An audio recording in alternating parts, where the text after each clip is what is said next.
Yun, mga kamatik, magandang araw mga kamatik. Sa ngayon, galing ako sa trabaho mga kamatik. Nagkayas ako ng kawayan. Ayan. Ayan mga kamatik, ito yung pantungkod sa paro. May nagpagawa kasi sa akin mga kamatik na parol. Ayan. Ito mga kamatik, size 24 to mga kamatik. Ito naman yung dalawa, size 18 mga kamatik.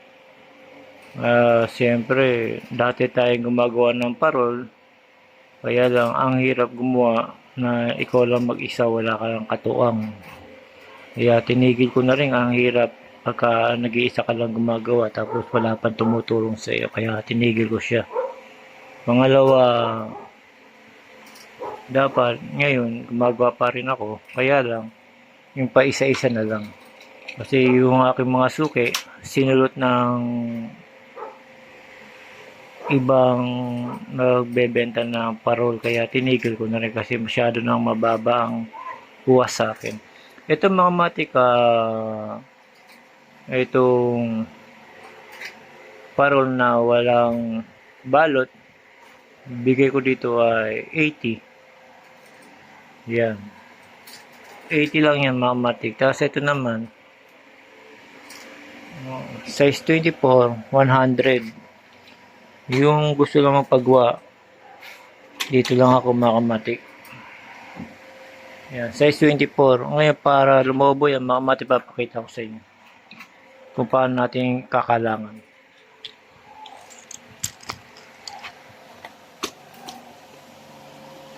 Ngayon, siyempre mga kamatik, kakalangan ko na.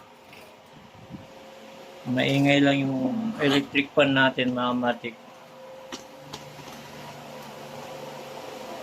Siyempre mga kamatik, ang gamit ko rugby. Para dumikit, hindi ko na siya pinapako. Kasi pagka pinapako mo, bumibiyak yun mga kamatik.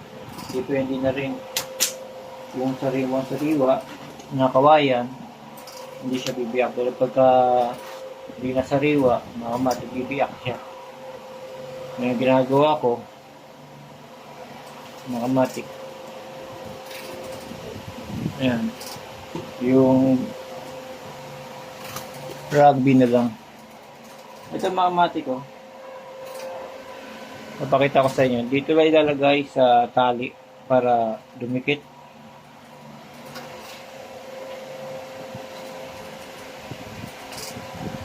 Ayan.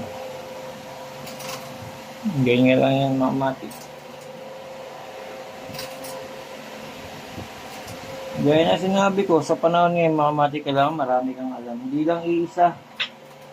Kailangan palawakin mo pa isip mo, mga kamatik. Kailangan marami kang alam para hindi ka nahubusan. Kung sakali mga kamatik, dipit ka, meron kang maisip na negosyo, mga kamatik.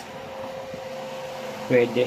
Kaya mga kamatik, medyo parang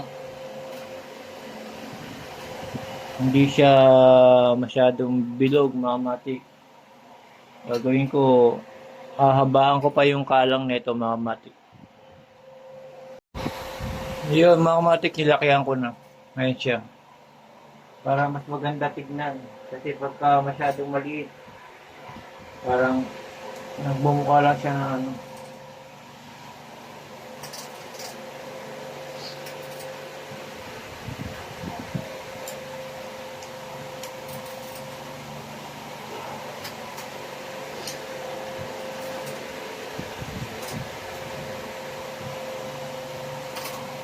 Yan, tinanggal ko na yung ano, maliit na kalang. Maingay yung electric pa natin, mga kamatik. Pero okay lang yan.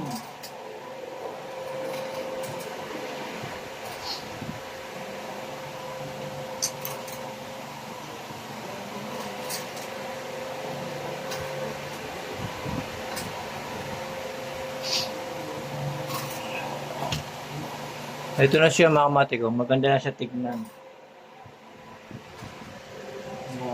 Malaki siya. Kasi kung kanina ay maliit lang, mga kamatik, pangit siya tignan pagka maliit lang. Siyempre, aayusin pa natin yan, papantayin natin yan, mga matik. Hindi yung tamang star lang.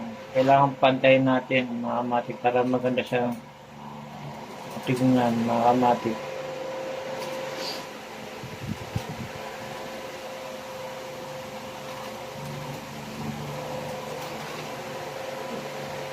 Kailangan pantay, mga matik. Pagkagawa kayo nito, pantay, kailangan pantayin nyo lang. Kasi mayroon din kasi tabing eh. Pangit siyang tignan. Ayan mga mati, gawa na yung ating star. Ayan. Patutuyuin na lang yan.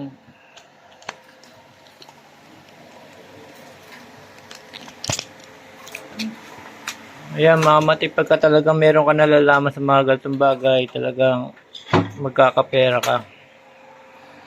Kailangan lawakan lang natin ang isipan natin mga matik. Hindi tayo kailangan kumapit sa patalim na makakasira sa ating apelyido mga matik. Sa ngayon mga matik, pinakita ko lang sa inyo. Ito ang ginawa kong star. Mga mayroon ng may-ari. Kakarating ko lang kasi may pumunta na kailangan niya daw ng anak niya ng project na star, kaya ako pinuntahan dito. Yan mga matik, hanggang dito na lang mga matik ulit. Si Duka Matik. Salamat. Ito ang ating kalansay na parol.